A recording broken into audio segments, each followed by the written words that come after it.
मारे काहे नहीं? सोच के तो आए थे। आप कभी सोचे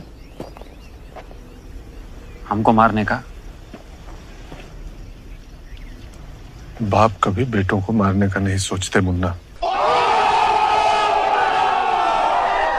शुरुआत में ये मामला दब गया था, लेकिन पाकिस्तान के लोगों को लगा कि उनकी तो मेरी बेइज्जती हो गई, किसी ने आया पूरा बजा के चला गया, इसकी जांच होनी चाहिए। अब ये भाई साहब ये कर रहे हैं कि इसकी जांच कराएंगे हम, कैसे मिसाइल आया और ऐसे हमारे देश के अंदर घुस गया 124 किलोमीटर। अब ये मामला लेके जाएंगे यूएनओ में सिक्योरिटी काउंसिल में उठाएंगे, रूस से कहेंगे, चाइना से कहेंगे, इस्लामिक ऑर्गेनाइजेशन के देशों से कहेंगे। इन लोग का कहना है कि यूएनओ तक में ये मामला उठेगा कि आखिर ये मिसाइल आया क्यों। ये गधा पाकिस्तान उसी चाल में फंस गया जिसमें हम इसे फंसाना चाहते थे। हम ये चाहते थे कि पाकिस्तान इस पर बवाल करे और ये मामला इंटरनेशनल हो, लेकिन इन गधों के यहाँ पता नहीं कोई इंटरनेशनल रिलेशन पढ़ाता भी है कि नहीं, इन गधों को कुछ नहीं पता, ये हल्ला कर दिए हैं। एक्चुअल में ये मिस फायर नहीं था, ये डायरेक्ट फायर किया गया था जानबूझ के। हम आपको कुछ प्रूफ देते हैं, आप समझिए क्यों डायरेक्ट फायर किया गया था। यह मिसाइल जब उड़ती है हरियाणा से, तो यहाँ से लगभग हरियाणा पंजाब के बॉर्डर से 2 मिनट तक इंडिया में रहती है, फिर ये कर्व करके पाकिस्तान में जाती है, 4 मिनट तक ये पाकिस्तान में फ्लाई करती है। अब ये बताइए, जो मिसाइल ऑपरेटर इसे 4 मिनट तक फ्लाई कर रहा है, तो भारत में जो मिसाइल ऑपरेटर, उसे भी पता है कि वो इंडिया का बॉर्डर छोड़ दिया और पाकिस्तान में जा चुका है।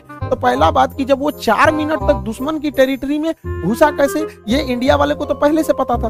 एक और गलती क्या थी, सेल्फ डिस्ट्रॉइंग सिस्टम होता है। जब कभी भी मिसाइल अपने रास्ते से भटकता है तो उसे मिसाइल के अंदर ऑटोमेटिक डेटोनेटर लगा होता है, जो मिसाइल को रास्ते में ही ब्लास्ट कर देता है, जिससे कोई नुकसान नहीं होता है। तो किसी भी मिसाइल को मारने से पहले उस मिसाइल का एक ऑपरेटर रूम होता है, उस ऑपरेटर रूम से उस मिसाइल को फायर किया जाता है। फायर करने के बाद वो ऑपरेटर इस मिसाइल को रडार पर देखता है, अगर रास्ता भटकता है तो सेल्फ फायर कर देता है। इस मिसाइल को सेल्फ फायर नहीं किया गया, बल्कि ऑपरेटर चुपचाप देख रहा था, मजा मार रहा था कि घुस गया है पाकिस्तान में चला गया है 124 किलोमीटर तक। तो एक ये दूसरा प्रूफ, और भी कई सारे प्रूफ हैं, तो समझिए कैसे। ये नक्शा पाकिस्तान ने जारी किया, हमने ये जारी किया पाकिस्तान में।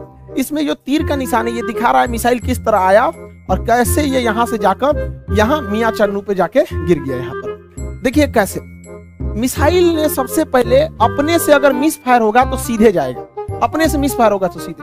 ये टर्न नहीं मार सकता है अपने से, माल फंक्शन की वजह से, गड़बड़ी की वजह से 90 डिग्री का कर्व नहीं मार सकता जब तक उसको पाथ फाइंड नहीं किया गया होगा, पहले से नहीं बताया गया। तो पहला 90 डिग्री टर्न अपने से नहीं मारा गया होगा।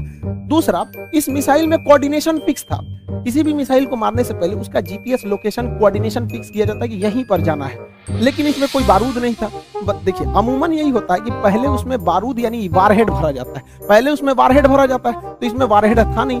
जब वारहेड भर दिया जाता है तब उस मिसाइल में फीड किया जाता है कि इस मिसाइल को जाना कहाँ है। तो इस मिसाइल में जाना कहाँ है ये फीड कर दिया गया था, और वारहेड नहीं फीड किया गया था। और जाना भी कहाँ है, मियाँ चन्नू पे। यहाँ ना कोई स्ट्रेटेजिक लोकेशन है, ना कोई सेना का स्कूल है, कुछ भी ऐसा नहीं है। जानबूझ के भारत ने मिसाइल का वारहेड हटाया कि किसी की जान माल की हानि ना हो, और ऐसे जगह को चुन लिया जहां कोई स्ट्रेटेजिक महत्व नहीं है कि बवाल ना होगा। बस हमें मिसाइल घुसा के बवाल करना था, भयंकर बवाल नहीं कराना था। एक और देखिएगा, इस मिसाइल को अगर देखेंगे तो 104 किलोमीटर से ज्यादा ये भारत में रही है, 124 किलोमीटर गई है, उसके बाद भी ये एक्स्ट्रा गई है। यानी इस मिसाइल की रेंज जो थी वो 290 किलोमीटर ही है। इस मिसाइल की रेंज 290 किलोमीटर, लेकिन ससुराई ब्रह्मोस मिसाइल 320 किलोमीटर कैसे चल गया? लगभग ये 30 से 40 किलोमीटर एक्स्ट्रा चला है। देखिए ये पाकिस्तान का ही नक्शा ही दिखा रहा है कि 33 किलोमीटर एक्स्ट्रा चल गया। बवाल है भैया, रेंज से 33 कैसे? तो कोई भी चीज को फेंकते हैं तो जब रेंज खत्म हो जाता है तो आराम से गिरता है। तो ब्रह्मोस और आगे गया था यहाँ पर। इस दौरान भी इसे सेल्फ डिस्ट्रॉय नहीं किया गया, यानी भारत से बैठ के ऑपरेशन टुकुर टुकुर देख रहा था, जानबूझ के किया गया है इसको। अगला देखिए, और भी ये खुद पाकिस्तान कर रहा है, उसको समझाते हैं। ये उनके ISPR है, inter service public relation, ISPR। समझ में आ गया? ISPR समझो, तोरा नहीं पता अभी यहाँ पे। पहला इनका कहना है कि हम उस पर नजर बनाए हुए थे। देखिए इन निकम्मों को, इसके देश में 124 किलोमीटर कोई मिसाइल घुस गई, इसको ये लोग अपने रडार में बस नजर बनाए हुए थे। ये खुद कह रहा है कि हमने बस उसको ट्रैक किया, उसको 124 किलोमीटर, क्योंकि उस मिसाइल की रफ्तार इतनी ज्यादा थी, 3 मैक की थी, कि हम उसे मार के नहीं गिराए। जबकि जब भी कोई एयरफोर्स में कोई दूसरी देश का जहाज या कुछ भी हॉस्टाइल सिचुएशन में कोई चीज एंट्री करता है, तो स्टैंडर्ड ऑफ प्रोसीजर SOP जो कहता है कि सबसे पहले उसको मार के गिराओ। तो इन लोगों ने मारा नहीं वहां पर। 124 किलोमीटर जब ये घुसा है तो कई बड़े शहरों के ऊपर से क्रॉस करके गुजरा है, कई हाई वैल्यू टारगेट को क्रॉस करके गुजरा है। क्या पता वहीं गिर जाता। तो इससे ये साबित हो जाता है कि इनके पास ब्रह्मोस को मार के गिराने की क्षमता है ही नहीं, वरना इतने हाई वैल्यू टारगेट के ऊपर से गया है, वहीं गिर जाता तब क्या हो जाता। ब्रह्मोस न्यूक्लियर कैपेबल मिसाइल है, यानी इनके देश के ऊपर से इतनी बड़ी मिसाइल चली गई। ये लोग केवल और केवल बेशरम लोग कह रहे हैं कि हम उसे ट्रैक कर रहे थे। करते रहो ट्रैक, यहां से इतना डिग्री कर्व मार के तुम्हारे यहाँ आके गिर गया। पाकिस्तान इसे मार के गिरा भी नहीं सकता, क्योंकि ब्रह्मोस 3 मैक से चलती है। इसके पाकिस्तान के पास चाइनीज रडार है, इन चाइनीज रडार की हेल्प से इसके पास 2 तरह के मिसाइल क्षमता है। एक HQ-7 है, ये 30 से 40 किलोमीटर की दूर की मिसाइलों को मारता है। एक HQ-9 है, ये लगभग 150 किलोमीटर मार सकता है। ये दोनों चाइना का है, इस सबको पता नहीं चला कहाँ चल गया यहाँ पे, इन सब किसी काम का नहीं। अब इससे चाइना भी घुस आया है, क्योंकि उसका ऑर्डर दे रखा था।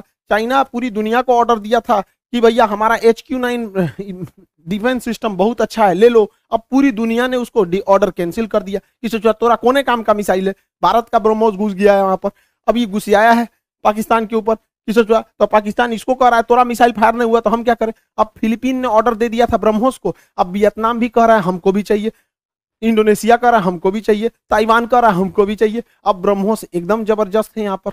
अभी भी किसी को डाउट होता है कि भारत से मिसाइल गलती से छूट गई है, अभी भी मन में डाउट है तो दिमाग लगाइए। हम आपको मिसाइल छूटने के 10 दिन पहले अपना एक वीडियो का छोटा सा क्लिप बना दिखाते हैं, जो यूक्रेन मुद्दे पर बताए थे। उसको जरा ध्यान से देखिए और दिमाग लगाइए, आपको खुद पता चल जाएगा कि भारत ने मिसाइल जानबूझ के मारा था।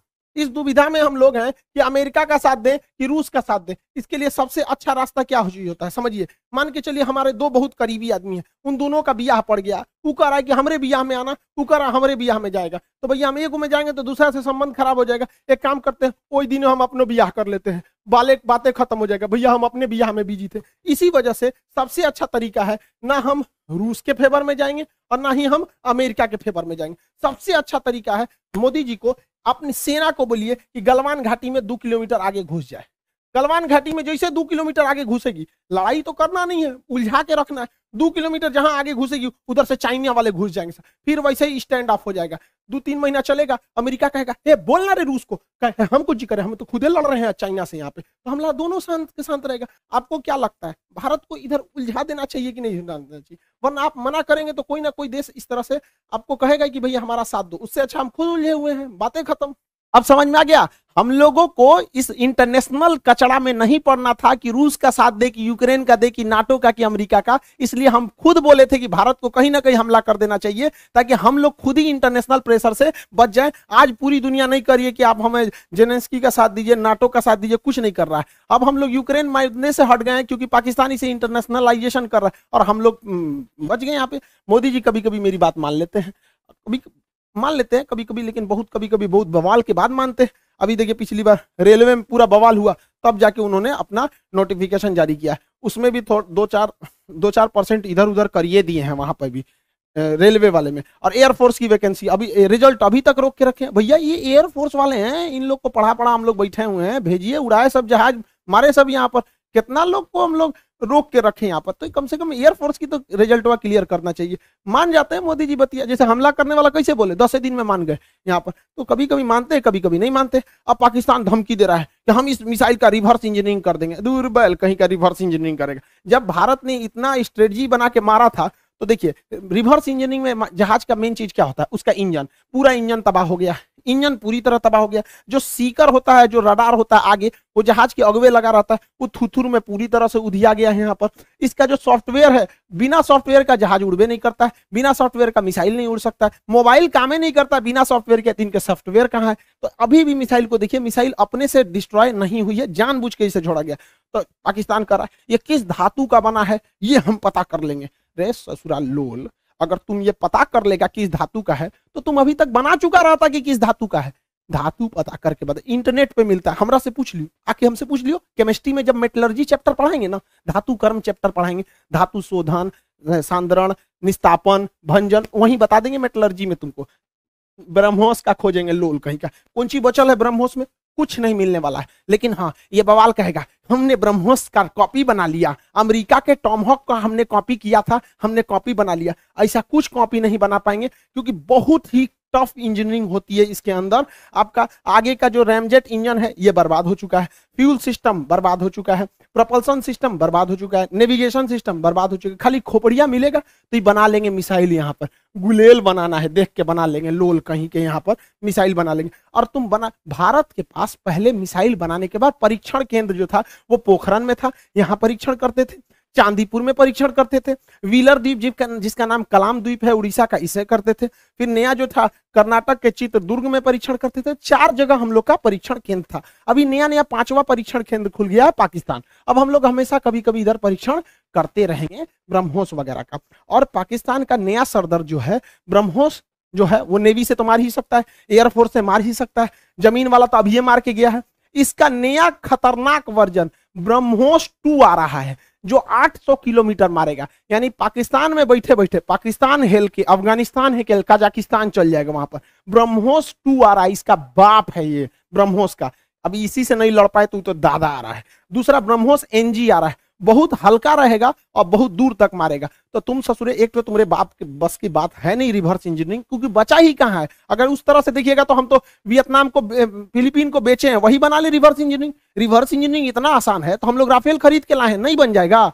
और तुम्हारा रिवर्स इंजीनियरिंग इतना तगड़ा है तो चाहे अमेरिका से तुम F-16 जहाज खरीदे हो, तुम उसको 20 साल से उड़ा रहे हो, अब बैल आज तक तुम अपने जहाज J-17 का एक तो इंजन नहीं बना पाए, कौन सी रिवर्स इंजीनियरिंग करते हो? मनोवैज्ञानिक दबाव बनाओगे कि हमारे पास ब्रह्मोस 2 आ गया, ब्रह्मोस का कॉपी आ गया है, तो जो एकरे बस का कुछ नहीं है। ये बस मेकअप करेगा, चौथे शादी की तैयारी करेगा। ये आंटी जी खैर चाचा है, कोई बात नहीं, हम क्या करेंगे, बैल कहीं का, तुम सुधर जाओ, ऐसा कुछ नहीं होने वाला है यहाँ पर। इसलिए रिवर्स इंजीनियरिंग नहीं हो पाएगी। इसको 1 साल से हम समझा रहे हैं, नहीं समझ पा रहे हैं यहाँ पर। इससे कोई रिवर्स इंजीनियरिंग नहीं होगी। अब आप समझ गए होंगे, भारत ने जानबूझ के मारा था यहाँ पर ब्रह्मोस, इसी बहाने ब्रह्मोस का सक्सेस भी हो गया, डिमांड भी बढ़ गया।